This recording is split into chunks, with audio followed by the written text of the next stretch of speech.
हम वेरिएबल्स के बारे में थोड़ा डिस्कशन और आगे बढ़ाएंगे। ये वेरिएबल्स का दूसरा वीडियो लेक्चर है। तो अगर आपको वेरिएबल यूज़ करना है प्रोग्रामिंग में, तो सबसे पहले आपको वेरिएबल को डिक्लेयर करना बहुत ज़रूरी है। डिक्लेयर करने के बाद ही आप वेरिएबल को यूज़ कर सकते हैं। थोड़े लैंग्वेजेस में आप वेरिएबल को सीधा यूज़ कर सकते हैं, लेकिन सी में आपको पहले वेरिएबल को डिक्लेयर करना पड़ेगा, यानी वेरिएबल का टाइप और नाम बताना पड़ेगा और फिर आगे उसे आप प्रोग्राम में यूज़ कर सकते हो। तो अगर समझ लीजिए आपको एक वेरिएबल को डिक्लेयर करना है और इनिशियलाइज करना है। फॉर एग्जाम्पल, अगर आपके पास एक वेरिएबल है जेंडर, जिसमें वो स्टोर करेगी क्या मेल है, फीमेल है या अदर्स है, तब आप क्या करोगे, ये variable gender of the type character है और मैं एक इनिशियल वैल्यू दे रहा हूँ एफ, यानी फीमेल का वैल्यू इनिशियलाइज कर रहा हूँ। तो वेरिएबल डिक्लेरेशन का फॉर्मेट ऐसा है, पहला आपको वेरिएबल का टाइप बताना पड़ेगा। मैं टाइप बता रहा हूँ ये कैरेक्टर। उसके बाद हमें बताना पड़ेगा कि वेरिएबल का जेंडर क्या है। उसके बाद हम इनिशियलाइजेशन दे सकते हैं। तो पहला होगा टाइप, उसके बाद फॉलो होगा name of the object. Object यानी वेरिएबल हो सकता है, फंक्शन नेम हो सकता है, जो भी यूजर ने डिफाइन किया है।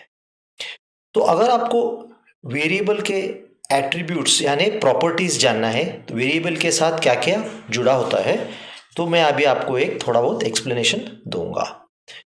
तो सी में वेरिएबल के साथ पहला क्या होगा, एक नाम होगा। तो समझ लीजिए मैंने एक इंटीजर वेरिएबल जे के नाम से डिक्लेयर कर दिया। जे वेरिएबल का नाम है। वेरिएबल का कुछ एक वैल्यू होगा, यानी कुछ संख्या होगा इस केस में। तो 26 इसका वैल्यू है इस वेरिएबल के अंदर। वेरिएबल एक पर्टिकुलर एड्रेस, यानी कोई एड्रेस जो कंपाइलर या कंप्यूटर देगा, उस एड्रेस पे वेरिएबल आपको मिलेगा। तो इसमें एड्रेस है, फॉर एग्जांपल 2522 एड्रेस पे वेरिएबल जे स्टोर्ड है। और हर वेरिएबल का एक साइज होगा, क्योंकि जे इंटीजर टाइप का वेरिएबल है। आइदर ये 2 बाइट्स यानी 16 बिट्स या 32 बिट्स यानी 4 बाइट्स का साइज हो सकता है। तो ये हार्डवेयर और कंपाइलर पे डिपेंडेंट होगा जे का साइज क्या होगा। ये फिक्स्ड नहीं होगा, सिर्फ कैरेक्टर का होगा 8 बिट्स। अगले चीज क्या है, वेरिएबल का एक टाइप होगा, यानी अगर जे इंटीजर टाइप का है तब ये सिर्फ फुल नंबर एक्सेप्ट करेगा। फ्रैक्शन और डेसिमल में आप इसमें स्टोर नहीं कर सकते हैं। आप चाहे तो वेरिएबल को जो डिक्लेयर कर रहे हैं, आप ऑप्शनली एक इनिशियल वैल्यू दे सकते हैं। अगर आपने इनिशियल वैल्यू नहीं दिया, जैसे इस केस में है इंट जे डिक्लेयर कर दिया आपने, तो क्या होगा, मेमोरी लोकेशन में कुछ वंस एंड जीरोज होंगे। तो ये वैल्यूज जो होगा इनिशियली, इसे गार्बेज या रैंडम वैल्यू कहा जाता है। तो जे में इनिशियली गार्बेज या रैंडम वैल्यूज स्टोर हो जाएगा अगर आप जे को कुछ इनिशियल वैल्यू नहीं दोगे। तो हम क्या करेंगे, एक सैंपल या सिंपल सा प्रोग्राम देखेंगे जिसमें वेरिएबल डिक्लेरेशन किया गया है। प्रोग्राम तो वैसे कुछ कर नहीं रहा है, कुछ ज़्यादा कर नहीं रहा है, लेकिन आपको सिर्फ वेरिएबल डिक्लेरेशन का कॉन्सेप्ट आपको क्लैरिफाई कर रहा है और क्लियरली बता रहा है कि क्या क्या है वेरिएबल डिक्लेरेशन में। एक्चुअली इसमें हेडर फाइल की कोई ज़रूरत नहीं है, क्योंकि मैंने कुछ वेरिएबल या प्रिंट नहीं किया है। तो पहले मैं क्या कर रहा हूँ, एक हैश डिफाइन कर रहा हूँ, यानी ये जो लाइन है प्री प्रोसेसर के लिए इंडिकेशन है कि जहां भी आपको अपर केस लोअर मिले इस कोड में, उसे सर्च करके 0 से रिप्लेस करना है। तो मैं पहले क्या कर रहा हूँ, एक वेरिएबल इंट उस जिसका नाम है लोअर डिक्लेयर कर रहा हूँ। उसका इनिशियल वैल्यू है 234।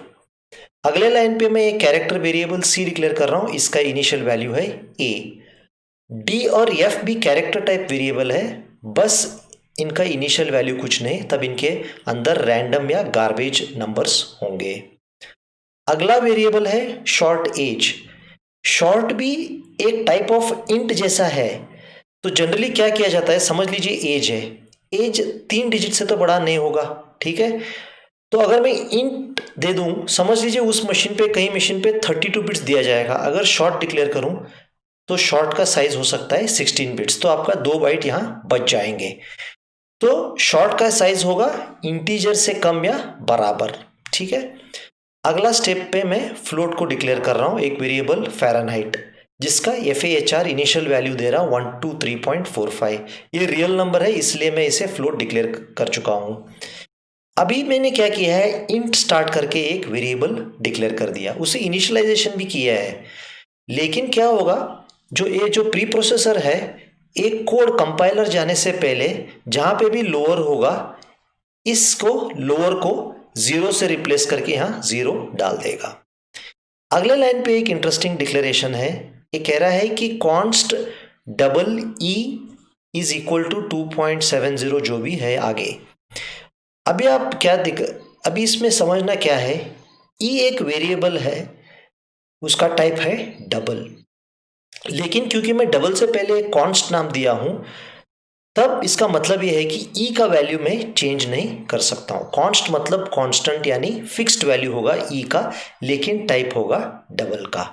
डेनिस रिचि साहब का एक बहुत बढ़िया एडवाइस है, बेहतर होगा कि आप हर वेरिएबल एक एक लाइन पे, जैसे मैंने यहां किया है, आप डिक्लेयर कीजिए। एक ही लाइन पे 4, 5 या 6, 7 वेरिएबल डिक्लेयर मत कीजिए, ताकि कंफ्यूजन बढ़ेगा। ये तो मैं आपके लिए सलाह दे रहा हूं, आप जरूर करें प्रोग्रामिंग में। मैं शायद ये हर बार नहीं कर पाऊंगा, क्योंकि स्पेस का प्रॉब्लम हो सकता है, क्योंकि मुझे थोड़ी जगह में आपको काफ़ी चीज़ समझाना होगा और दिखाना होगा। तो चाहे जितना मैं कोशिश करूंगा हर बार कि एक वेरिएबल एक ही लाइन पे हो, लेकिन हर बार संभव नहीं होगा। लेकिन आप जब कोड लिखोगे, कोशिश करो कि वेरिएबल एक ही लाइन पे एक डिक्लेयर हो, जैसे यहाँ पे है। तो ये था थोड़ा बहुत आइडिया आपको वेरिएबल के बारे में। अगला सेशन में मैं यूजर डिफाइंड ऑब्जेक्ट को नाम कैसे दिया जाता है या नेमिंग रूल्स क्या है, उसके बारे में आपको थोड़ा बहुत आइडिया दे दूं।